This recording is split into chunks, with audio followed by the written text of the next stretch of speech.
La noche del 5 de enero de 1994, víspera de Reyes, en un lujoso chalet del barrio de Mirasierra, en Madrid, el hijo mayor de la familia, un brillante licenciado por la Universidad Complutense, desapareció sin dejar rastro. Era un hijo modélico que, tras graduarse, ayudaba en el negocio de su padre y era el orgullo de la familia. Sin embargo, desde aquel día, nadie volvió a verlo jamás. La familia denunció su desaparición a la policía y se inició una investigación. Pero, para sorpresa de todos, su hermano menor declaró algo insólito: ¿mi hermano? Se ha fugado con 1.000.000 de euros de la empresa. Se trataba de una familia con un patrimonio valorado en más de 10 millones de euros. El padre era un hombre que había hecho fortuna en el sector inmobiliario y la construcción, y se estaba preparando para dejarles todo a sus dos hijos. ¿Por qué el primogénito de una familia así desaparecería con el dinero? La policía investigó, pero no encontró ninguna pista. El rastro del hermano mayor se desvaneció por completo aquella noche. Con el paso del tiempo, la gente fue olvidando el caso. El hermano menor se dedicó a cuidar de sus padres con una devoción ejemplar, ganándose fama de buen hijo. Los vecinos lo elogiaban y sus padres confiaban ciegamente en el hijo que les quedaba. Pero nadie sabía lo que se ocultaba en las profundidades del suelo de aquel chalet. Y 14 años después, en el momento más inesperado, toda la verdad saldría a la luz. Y de la forma más impactante posible. Hoy les contaré la historia de lo que ocurrió la noche de la víspera de Reyes de 1994 y cómo la verdad emergió al mundo. Un momento antes de empezar. Si te suscribes y le das a me gusta, me ayudarás enormemente a seguir contando estas historias. Y, por favor, déjame en los comentarios desde qué ciudad o país estás escuchando este relato. Saludaré con mucho gusto a cada uno de vosotros.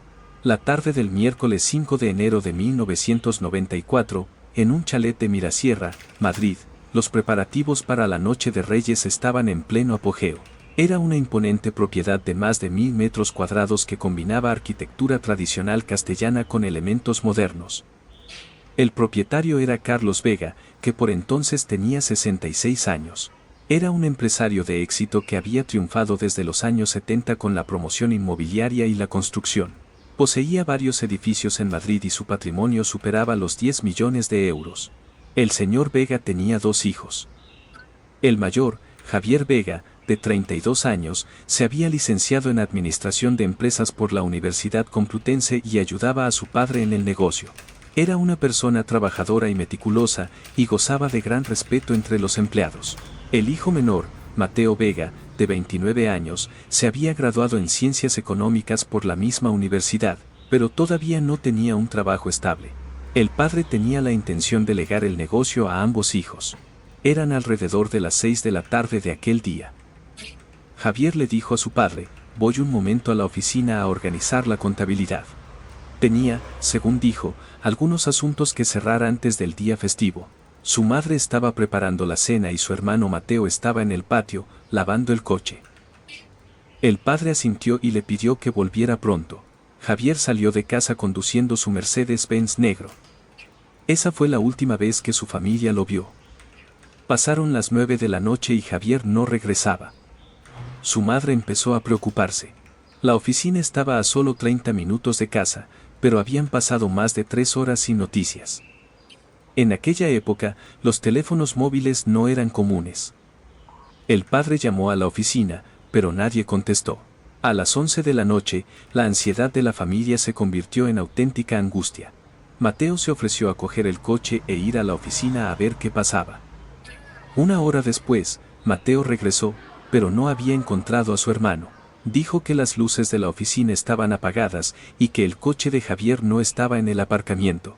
El padre propuso llamar a la policía, pero Mateo lo disuadió. «Aún no ha pasado ni un día, esperemos un poco más», dijo. «¿Y si está tomando algo con gente de algún cliente?». Pero Javier era una persona que apenas bebía alcohol. Aquella noche, la familia no pegó ojo. Amaneció. Era jueves, 6 de enero, el día de Reyes. Javier seguía sin volver. La madre rompió a llorar y el padre llamó inmediatamente a la comisaría de la Policía Nacional de Fuencarral El Pardo. La policía se presentó en el chalet y registró la denuncia por desaparición. Fue durante el interrogatorio cuando surgió un dato extraño. Mateo le dijo a la policía: Mi hermano llevaba un tiempo muy estresado por el trabajo. Afirmó que había tenido problemas con un cliente y que la empresa sufría presiones financieras. Y entonces, añadió una declaración impactante. Hace unos días, vi a mi hermano sacar dinero de la cuenta de la empresa. A la pregunta del policía sobre cuánto había retirado, Mateo respondió, creo que alrededor de 1.000.000 de euros. El padre se quedó de piedra. Dijo que no sabía absolutamente nada de eso. La policía comprobó inmediatamente los movimientos bancarios. Sin embargo, a mediados de los 90, los sistemas bancarios no estaban tan informatizados como ahora. Además, al ser festivo, los bancos estaban cerrados y la verificación llevaría tiempo. Mateo continuó describiendo el comportamiento de su hermano. Dijo que últimamente Javier había estado más irritable de lo normal. A veces bebía solo por la noche y hablaba menos con la familia. Los padres estaban perplejos. Para ellos, Javier se había comportado como siempre. Pero Mateo insistió en que solo él se había dado cuenta. Somos hermanos, notamos mejor los cambios en el otro, afirmó. La policía emitió una orden de búsqueda. Pero en 1994 no existía la tecnología avanzada de hoy. Las cámaras de CCTV eran extremadamente raras y el rastreo de comunicaciones era difícil. La investigación se basaba principalmente en interrogatorios y testimonios de testigos. La policía interrogó a los empleados de la empresa. La mayoría testificó que Javier era una persona responsable y trabajadora. Nadie había oído hablar de problemas en la compañía. Sin embargo, un empleado mencionó algo extraño. Dijo que había visto a Javier y a Mateo discutiendo en la oficina hacía poco. No sabía de qué hablaban, pero habían levantado la voz. La policía le preguntó a Mateo, ¿discutiste con tu hermano? Mateo negó con la cabeza. Nunca, dijo. Ese empleado debe de haberse confundido. La investigación continuó, pero no surgieron nuevas pistas. El coche de Javier no apareció y no hubo testigos. Era como si se lo hubiera tragado la tierra. Pasaron los días y el interés de la policía disminuyó. En aquella época, la policía tenía pocos recursos y muchos otros casos que atender. La desaparición de un hombre adulto no era una prioridad. Especialmente debido al testimonio de Mateo, la policía comenzó a creer que Javier se había marchado por su propia voluntad. Terminaron las fiestas de Reyes y pasó una semana. A mediados de febrero, la policía finalmente obtuvo los registros bancarios. El resultado fue inesperado. No había rastro de la retirada del 1.000.000 de euros que Mateo había mencionado. El saldo de la cuenta de la empresa estaba intacto y la cuenta personal de Javier no presentaba movimientos inusuales. La policía interrogó a Mateo, dijiste que tu hermano había sacado dinero, pero no hay ningún registro. Mateo no se inmutó. Seguramente lo desvió en efectivo, respondió. Pudo haber falsificado los libros de contabilidad o haberse quedado con dinero en metálico de los clientes. Con las técnicas de investigación de mediados de los 90, era difícil rebatir esa afirmación. Las transacciones en efectivo eran imposibles de rastrear y cotejar todos los libros contables llevaría meses. Y lo más importante, la policía no tenía motivos para dudar del testimonio de Mateo. Pensaron que era imposible que un hermano mintiera sobre algo así. Finalmente, la policía concluyó que Javier había conseguido fondos de alguna manera y se había dado a la fuga. Mateo apoyó esta teoría. Dijo que su hermano siempre había estado interesado en expandir el negocio por su cuenta. Quería montar su propia empresa sin que mi padre lo supiera, afirmó. Por eso se llevó el dinero de la empresa. Sus padres no querían creerlo. Decían que Javier no era esa clase de persona. Pero las circunstancias parecían respaldar las palabras de Mateo. La policía emitió una orden de búsqueda a nivel nacional, pero no hubo resultados. Pasó un mes, y luego 2. Llegó la primavera, pero Javier no apareció. La familia, poco a poco, comenzó a aceptar la realidad. El padre quedó destrozado. La idea de que su hijo predilecto lo había traicionado deterioró su salud. La madre lloraba cada día esperando a su hijo. Solo Mateo se mantenía sereno. Consolaba a sus padres y se ofreció a hacerse cargo de la empresa. No podemos permitir que la empresa se hunda por lo que ha hecho mi hermano, dijo. Al principio, el padre dudó, pero finalmente le confió el negocio a Mateo. Al fin y al cabo, ahora solo podía confiar en él. Con el tiempo, el suceso se fue borrando de la memoria de la gente. La policía ya no investigaba activamente, el caso de desaparición quedó sin resolver, y el expediente fue archivado en lo más profundo de un almacén. Mateo siguió viviendo con sus padres en el chalet. Cada mañana se levantaba temprano para darles los buenos días. Les servía las comidas y los acompañaba a sus citas médicas. Los vecinos elogiaban a Mateo, a pesar de lo que hizo su hermano, cuida de sus padres de una forma increíble, decían. Todos estaban de acuerdo en que era un hijo ejemplar. Pero nadie sabía dónde iba Mateo por las noches ni qué hacía. A partir de 1996, Mateo comenzó a frecuentar un garito de juego ilegal en el centro de Madrid. Al principio iba de vez en cuando, pero sus visitas se hicieron cada vez más frecuentes. Se enganchó al póker y las apuestas eran cada vez más altas. De día era un hijo modelo, de noche, un ludópata. Empezó a desviar pequeñas cantidades de dinero de la empresa. Su padre, ya mayor, se había retirado de la gestión y confiaba plenamente en Mateo, por lo que nunca revisaba la contabilidad. Las deudas de juego de Mateo crecieron como una bola de nieve. Sin embargo, de cara al exterior, mantenía la compostura. Delante de sus padres, seguía siendo el hijo trabajador y devoto. En 1999, el padre, Carlos Vega, falleció. Su enfermedad crónica se había agravado por el impacto de la desaparición de su hijo mayor. El funeral fue multitudinario. Mateo, como cabeza de familia, recibió a los asistentes. La gente lo admiraba. El hermano abandonó a sus padres, pero él se quedó a su lado hasta el final, comentaban. Comenzó el reparto de la herencia. El padre no había dejado testamento. Legalmente, la herencia debía dividirse a partes iguales entre los dos hijos. Pero Javier seguía desaparecido y aún no se había emitido una declaración de fallecimiento. El abogado le explicó a Mateo que, cuando su hermano llevara más de 7 años en paradero desconocido, podría solicitar al juzgado la declaración de fallecimiento. Entonces se le consideraría legalmente muerto y se podría resolver el asunto de la herencia. Mateo asintió. Dijo que esperaría hasta entonces. En 2001, se cumplieron 7 años de la desaparición de Javier. Mateo solicitó la declaración de fallecimiento al juzgado y le fue concedida. Javier fue declarado legalmente muerto. La mitad de la herencia del padre pasó a manos de Mateo. Su madre todavía vivía. Su salud era delicada y no tenía más remedio que depender de Mateo. Mateo la cuidó con esmero. Comían juntos todos los días y salían a pasear. Pero por la noche, seguía escapándose al garito. A principios de la década de 2000, las deudas de juego de Mateo ya superaban el 1.000.000 de euros. Continuó desviando fondos de la empresa, pero las deudas no disminuían. Los acreedores comenzaron a presionarlo. Mateo hipotecó un edificio de la empresa. Su madre no sabía nada. Mateo falsificó la firma de su madre en los documentos.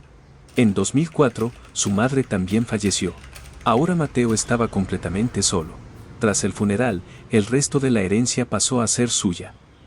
Se convirtió en el único propietario del chalet de Mirasierra. Edificios, terrenos, dinero en efectivo. Todo.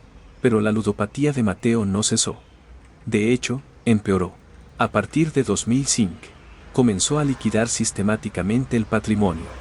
Vendió locales y edificios en el barrio de Salamanca y parte de los terrenos de Mirasierra. Todo ese dinero fue a parar a los garitos y a los bolsillos de sus acreedores. Los vecinos negaban con la cabeza.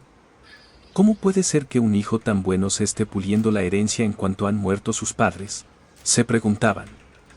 Pero nadie sospechó nada más. Nadie podría haber imaginado que Mateo había matado a su hermano.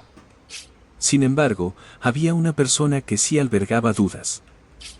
Era Pablo García, el mayordomo que había trabajado para la familia Vega durante muchos años. Había estado al servicio de la familia desde los años 80. En la investigación policial de 1994, Pablo declaró lo siguiente: era la víspera de Reyes, sobre las 11 de la noche. Estaba durmiendo en mi cuarto de servicio cuando un ruido me despertó.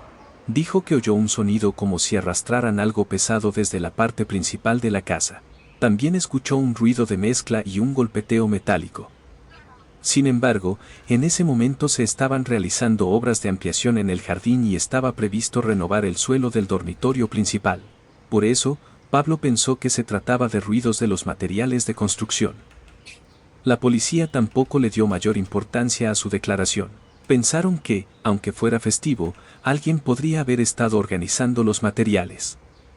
Y, sobre todo, al día siguiente estalló el caso de la desaparición de Javier y esa declaración quedó enterrada. Nadie reflexionó sobre el verdadero significado de aquellos ruidos, pero 14 años después, ese testimonio volvería a cobrar una importancia crucial. En 2007, el patrimonio de Mateo estaba prácticamente agotado. Sus deudas de juego superaban los 5 millones de euros. Los acreedores ya no estaban dispuestos a esperar. Solicitaron al juzgado el embargo de sus bienes. Incluso el chalet de Mirasierra iba a ser subastado.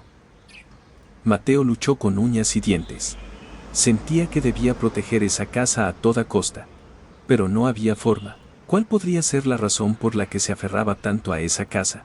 En otoño de 2007, en la fachada del chalet de Mirasierra, en Madrid, apareció un aviso de subasta judicial. El precio de salida era de 6 millones de euros, un precio lógico para una propiedad de lujo de más de 1000 metros cuadrados. Mateo se quedó un largo rato de pie frente al aviso. Apretó los puños y rechinó los dientes. Era el resultado de la implacable presión de sus acreedores. Al no poder pagar una deuda de juego de más de 5 millones de euros, habían solicitado la ejecución hipotecaria. Mateo resistió hasta el último momento. Intentó pedir dinero a sus conocidos y reunió los pocos bienes que le quedaban. Pero fue inútil. Entre 2005 y 2007 ya lo había despilfarrado todo. El juzgado desestimó las alegaciones de Mateo. La subasta siguió adelante según lo previsto. En noviembre de 2007, la primera subasta quedó desierta. No hubo licitadores. El chalet era antiguo y los costes de remodelación eran considerables. Mateo sintió un gran alivio. Se aferró a la esperanza de que la subasta pudiera cancelarse. Pero el juzgado simplemente rebajó el precio y programó una nueva subasta. En febrero de 2008, en la segunda subasta, el precio se redujo a 4,5 millones de euros. Esta vez sí hubo un comprador. Un promotor inmobiliario llamado Señor López. Su plan era demoler el viejo chalet y construir un edificio nuevo. Mirasierra estaba en plena ebullición urbanística y el precio del suelo no paraba de subir. El 15 de mayo de 2008 se confirmó la adjudicación. Mateo recibió la noticia en el juzgado. Cayó de rodillas en el acto. No, por favor. Esa casa no, gritaba desesperado.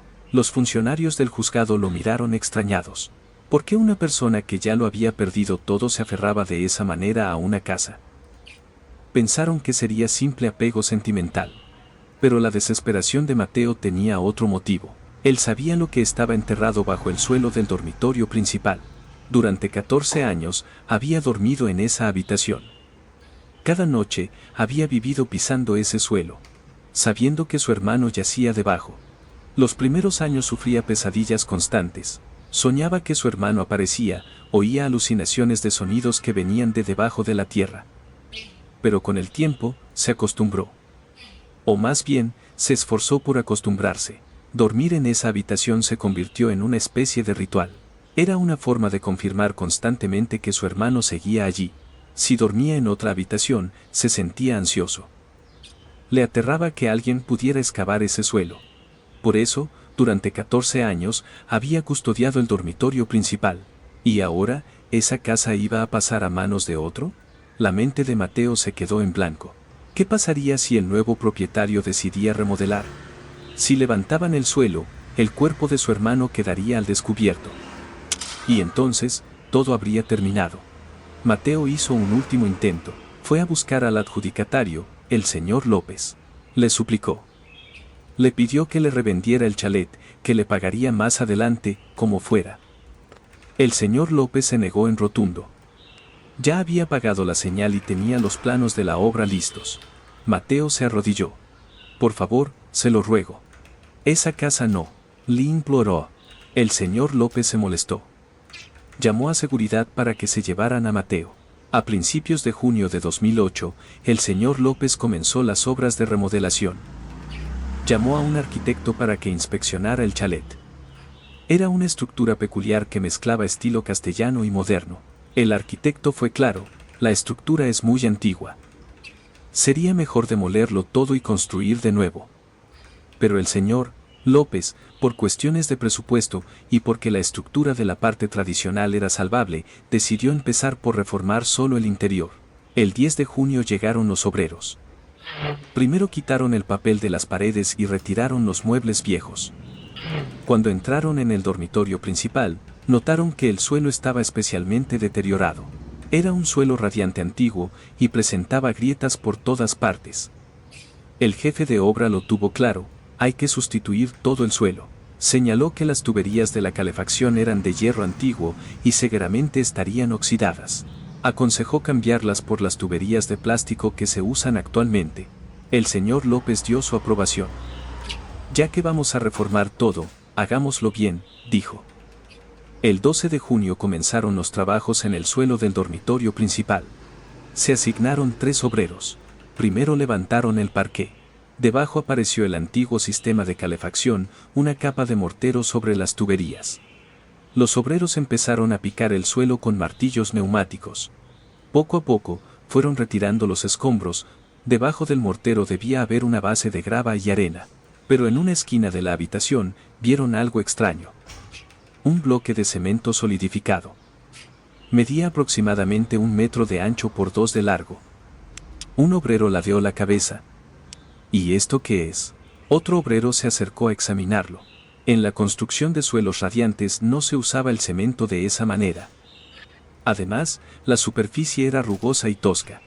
No parecía el trabajo de un profesional, sino de alguien que lo había vertido a toda prisa.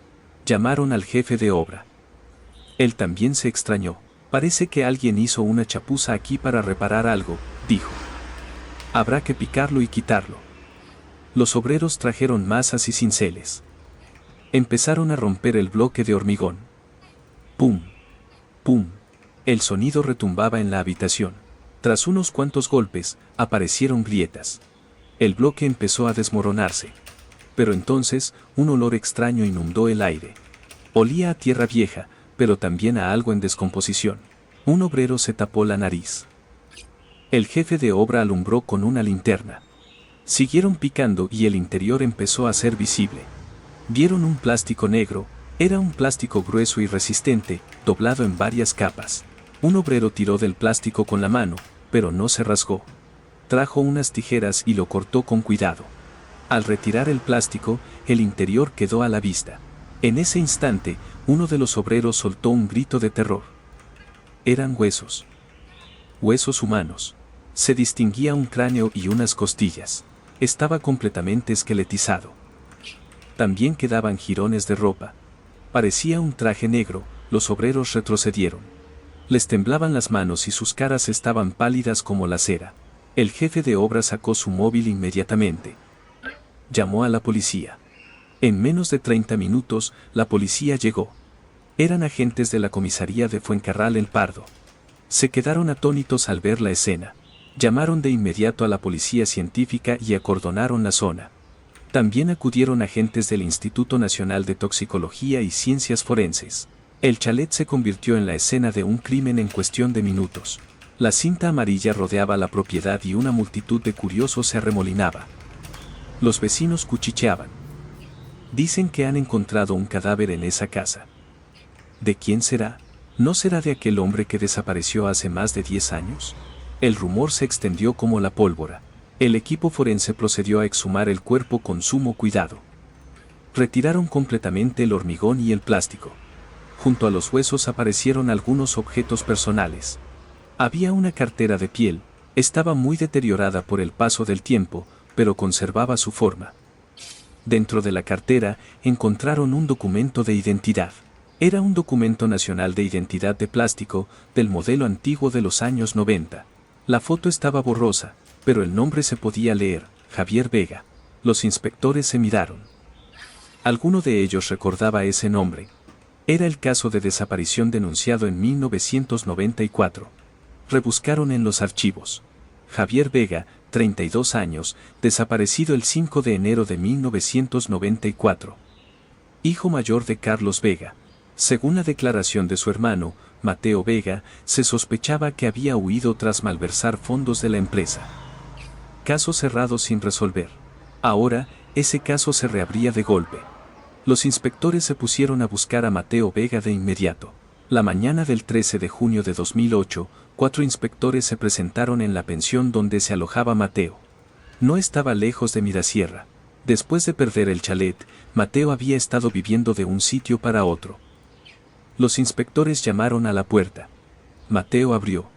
Tenía un aspecto demacrado y exhausto. Un inspector habló: «Mateo Vega, somos de la Policía Nacional». El rostro de Mateo se contrajo al instante. «¿Qué ocurre?». El inspector respondió: «Hemos encontrado el cuerpo de su hermano». Las piernas de Mateo flaquearon. Se apoyó en la pared para no caerse. «¿Dónde?», balbuceó. El inspector fue tajante: «En el chalet de Mirasierra. Debajo del suelo del dormitorio principal». Mateo no pudo decir nada más. Se derrumbó en el suelo. Los inspectores lo levantaron. «Tiene que acompañarnos a comisaría». Mateo asintió. No opuso resistencia. En la sala de interrogatorios de la comisaría. Mateo estaba sentado en una silla, con la cabeza gacha. El inspector preguntó: «Su hermano estaba enterrado bajo el suelo del dormitorio principal. ¿Qué ha pasado?». Mateo no respondió. El inspector insistió: «En 1994, cuando su hermano desapareció, ¿qué fue lo que dijo usted?». «Dijo que se había fugado con el dinero de la empresa». Mateo seguía en silencio. El inspector golpeó la mesa. «El cadáver ha aparecido en su casa, y va a decir que no sabe nada». Mateo levantó lentamente la cabeza. Tenía los ojos inyectados en sangre. «Yo no sé nada». El inspector soltó una risa sarcástica. ¿Que no sabe nada? ¿Después de haber vivido 14 años en esa casa? Mateo respondió: «Tenía miedo de que mi hermano apareciera. Pensaba que tenía que proteger esa habitación. Si dormía en otra, me angustiaba pensar que alguien podría levantar el suelo. Si alguna vez se hacían obras, yo tenía que estar allí para impedirlo. Por eso no pude abandonar esa habitación en 14 años. Pero eso no prueba que yo lo enterrara ahí, ¿verdad?». Los inspectores no daban crédito. «¿Entonces quién lo enterró?». Mateo no contestó. El interrogatorio se prolongó hasta altas horas de la noche. Pero Mateo no admitió el crimen.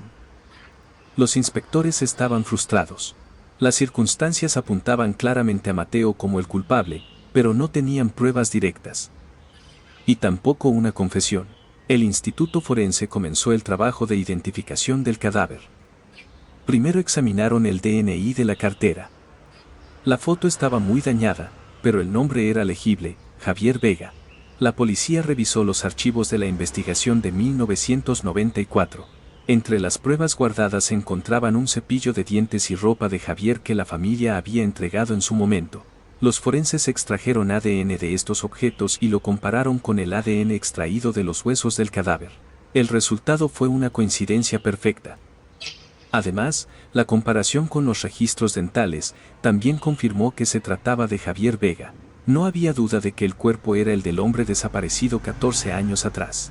Los forenses continuaron investigando para determinar la causa de la muerte.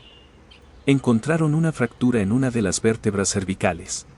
Era una señal de estrangulamiento o de un fuerte golpe. Se trataba, sin duda, de un homicidio. La fiscalía se hizo cargo del caso. Se ordenó la detención de Mateo. Los cargos eran asesinato y ocultación de cadáver. Pero Mateo lo negó todo hasta el final. Contrató a un abogado y se acogió a su derecho a no declarar. La fiscalía se encontraba en un aprieto. Para demostrar su culpabilidad sin una confesión, necesitaban pruebas materiales. Decidieron analizar minuciosamente el bloque de hormigón. Tenían la esperanza de encontrar algún rastro del autor. Solicitaron un nuevo análisis al Instituto Forense. A partir de julio de 2008, comenzó el análisis exhaustivo. El bloque de hormigón se dividió en fragmentos que fueron examinados bajo el microscopio. Se analizaron sus componentes químicos en busca de cualquier indicio. El tiempo pasaba.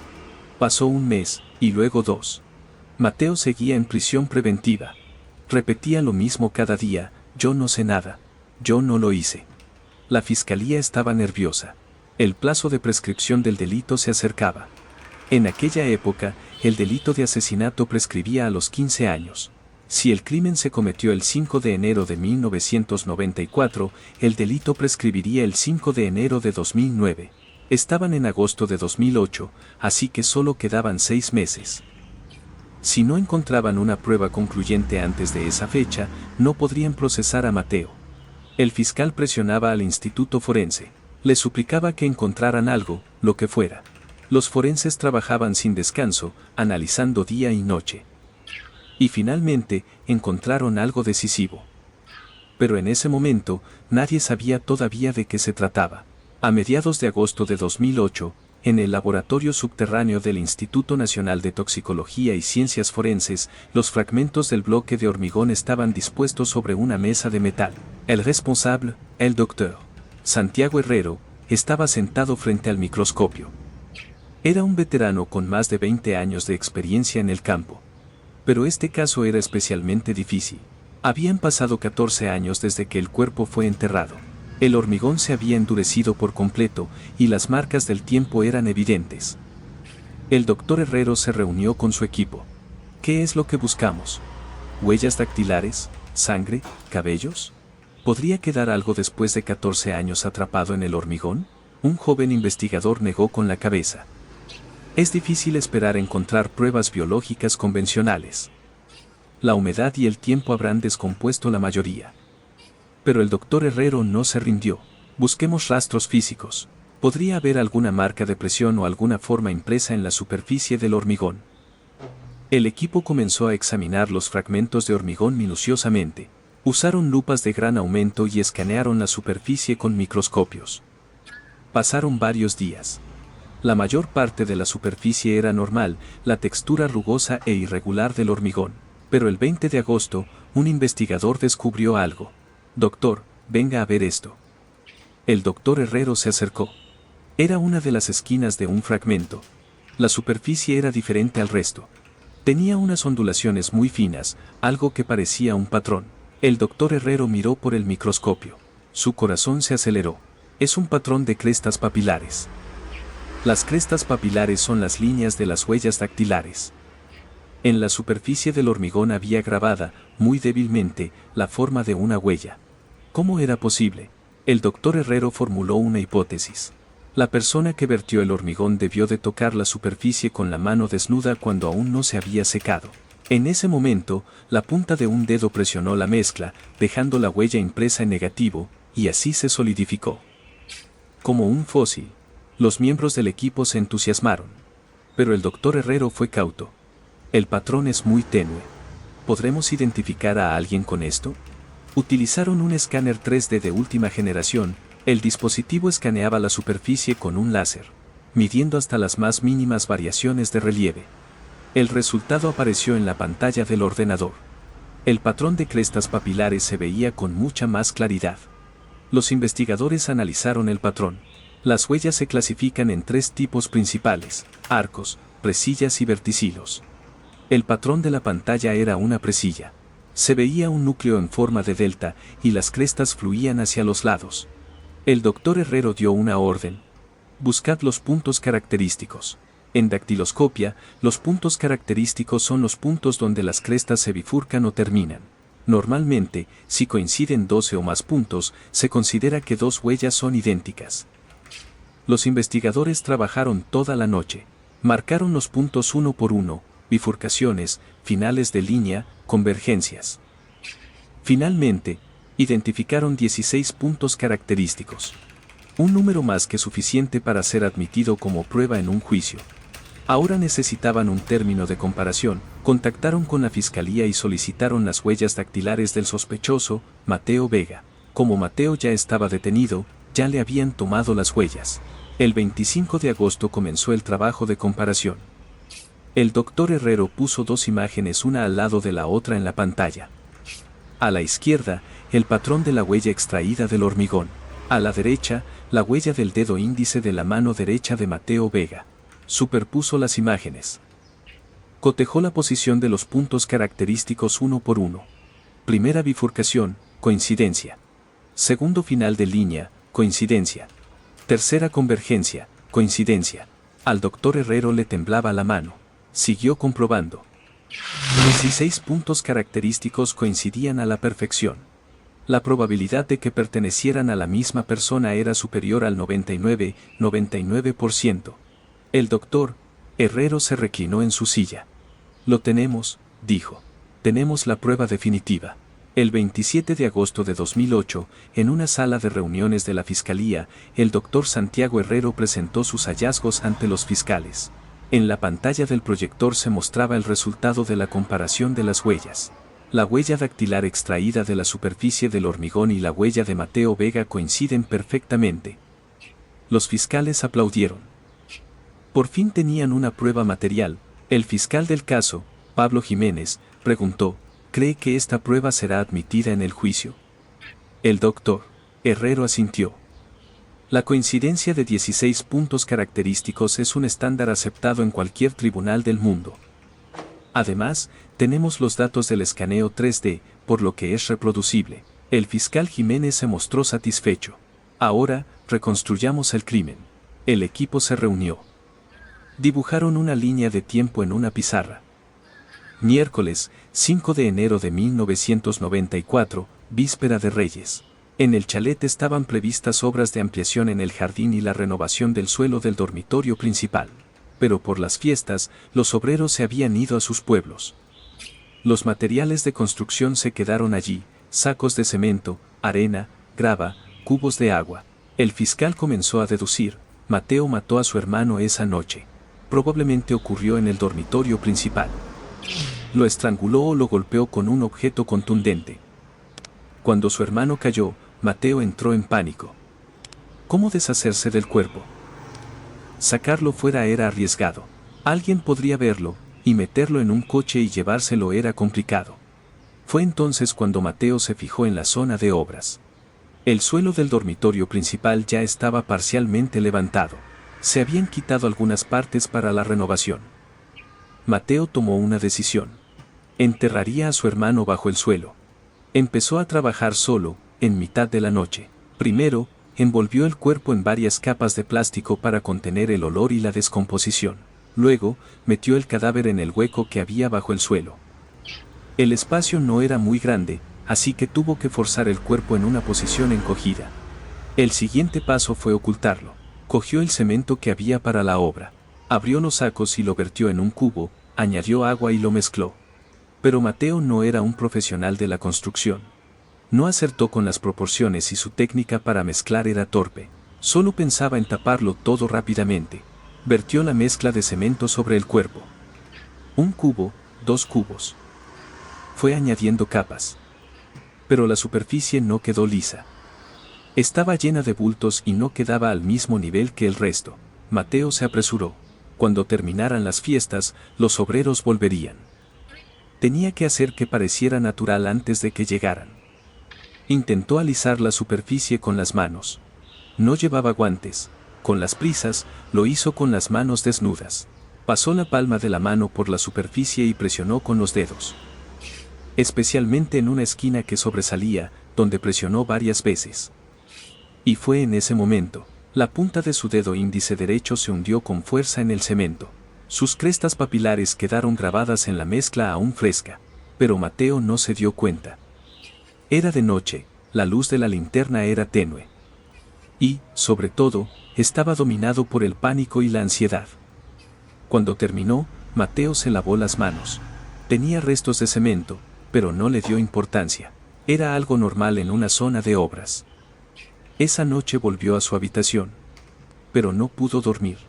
La idea de que su hermano estaba enterrado en la habitación de al lado, bajo el suelo, le ponía la piel de gallina. A la mañana siguiente, Mateo actuó con normalidad. Dijo que su hermano había ido a la empresa y no había vuelto. Y relató a la policía la historia que había preparado.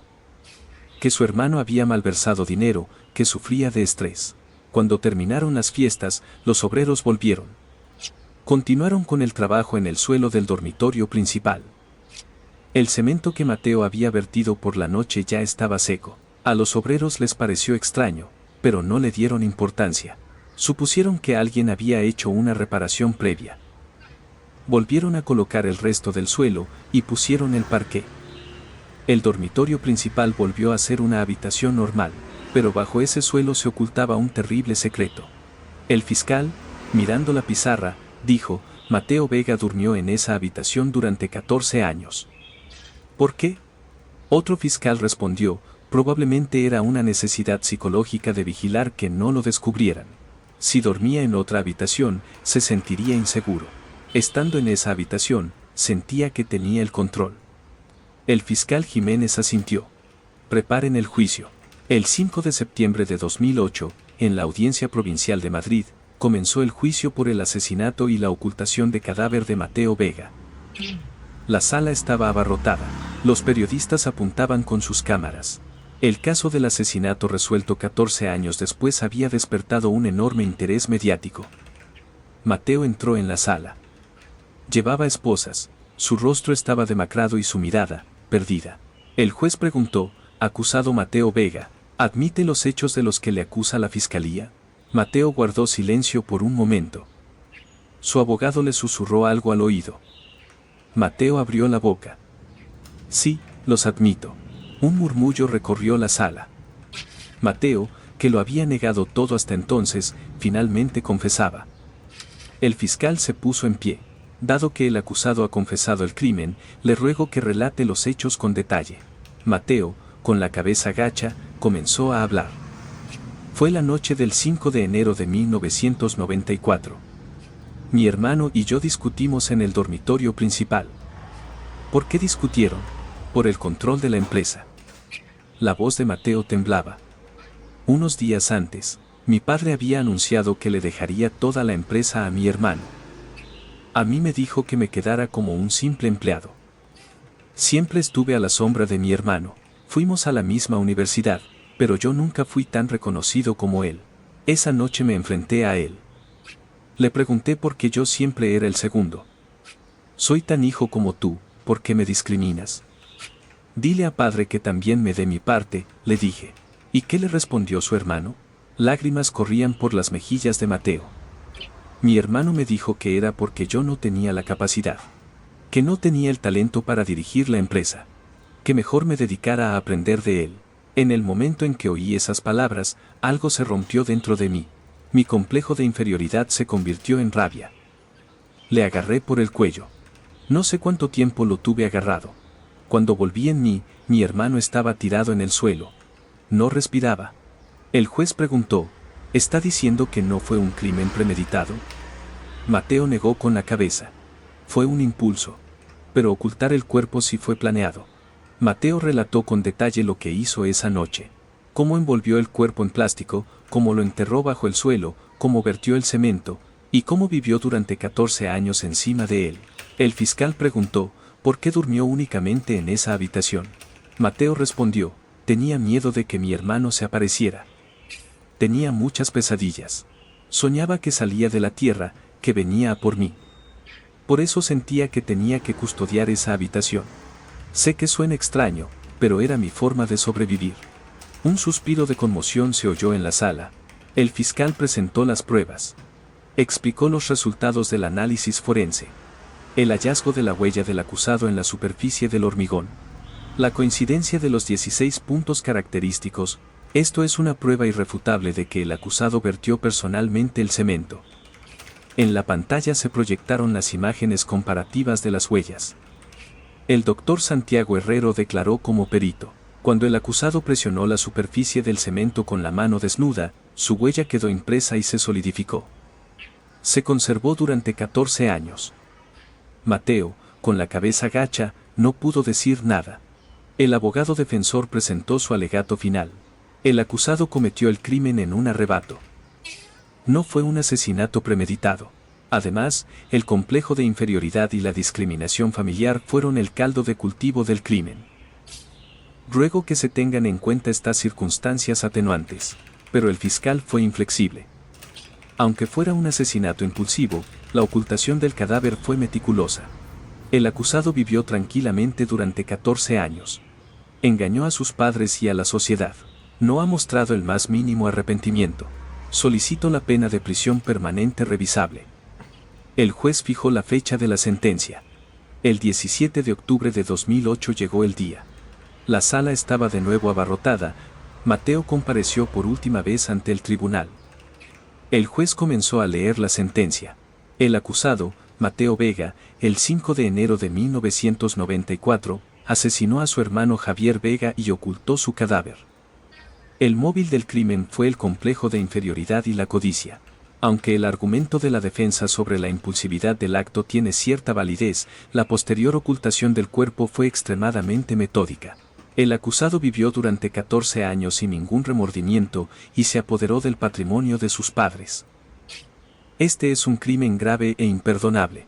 El juez tomó aire y prosiguió: se condena al acusado Mateo Vega a la pena de prisión permanente revisable. Un grito ahogado se escuchó en la sala. Mateo se desplomó en su asiento. Los guardias lo levantaron. Mientras se lo llevaban, Mateo se giró y miró hacia atrás. Al fondo de la sala estaban sentados algunos viejos amigos de su hermano. Sus miradas frías estaban clavadas en Mateo. Mateo bajó la cabeza y abandonó la sala del tribunal. Y así terminó el caso. 14 años después, la verdad salió a la luz. Javier Vega por fin había vuelto a casa. Aunque solo fueran sus huesos. El funeral se celebró en la intimidad. La tumba de Javier se cavó junto a la de sus padres. El chalet de Mirasierra fue demolido. El nuevo propietario construyó un pequeño edificio de apartamentos en su lugar. Hoy, no queda rastro de lo que fue. Pero la gente recuerda el terrible suceso que ocurrió allí. Y la verdad que emergió después de 14 años. La tragedia que comenzó la víspera de Reyes de 1994 en un chalet de Mirasierra. El hijo mayor, de 32 años, perdió la vida a manos de su propio hermano. El hijo menor, consumido por su complejo de inferioridad, mató a su hermano y lo enterró bajo el suelo del dormitorio principal. Y durante 14 años, vivió sobre él. Cada noche se durmió pisando la tumba de su hermano. Para sus padres, fue un hijo ejemplar, para el mundo, una persona trabajadora. Pero la verdad no puede ocultarse para siempre. En 2008, al perder el chalet por sus deudas de juego, todo se vino abajo. El cuerpo de su hermano fue descubierto durante unas obras de remodelación y una huella dactilar dejada en el hormigón identificó al asesino.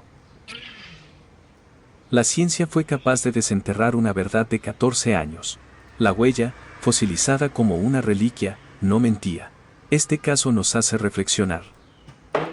¿Qué es la familia? ¿Qué significa compartir la misma sangre?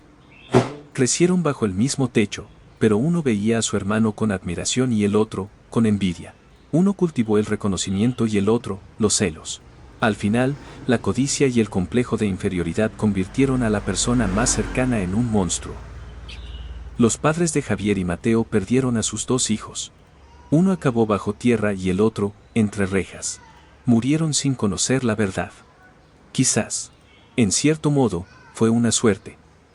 Si hubieran vivido para saberlo, ¿cómo habrían soportado tal impacto? Todos, en algún momento de la vida, nos sentimos comparados o poco valorados.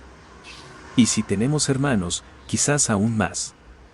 Pero eso no debe convertirse en rencor o en odio. La familia no es un competidor, es un pilar en el que apoyarse. Mateo Vega vivió 14 años en esa habitación. Cada noche se durmió sobre el cadáver de su hermano. ¿Cuán atormentado debió de estar? ¿No sintió remordimientos? Quizás ese tormento fue su primera condena. La prisión permanente fue la segunda. ¿Qué pensamientos os ha suscitado la historia de hoy? ¿Hay en vuestra ciudad o país algún caso sin resolver o alguna historia misteriosa similar? Si la compartís en los comentarios, me encantaría que habláramos de ello. Leo con muchísimo cariño cada uno de los comentarios que me dejáis. Puedo seguir contando estas historias gracias a que vosotros estáis ahí para escucharlas. La suscripción y el me gusta son un gran apoyo para que este canal siga adelante. Y si activáis las notificaciones, seréis los primeros en saber cuando subo una nueva historia. ¿Con qué relato volveré la próxima vez? El mundo está lleno de verdades que aún no han salido a la luz. De casos olvidados, de voces silenciadas. Seguiré buscando esas historias para contároslas. Muchísimas gracias por haber escuchado este largo relato hasta el final. Nos vemos en la próxima historia.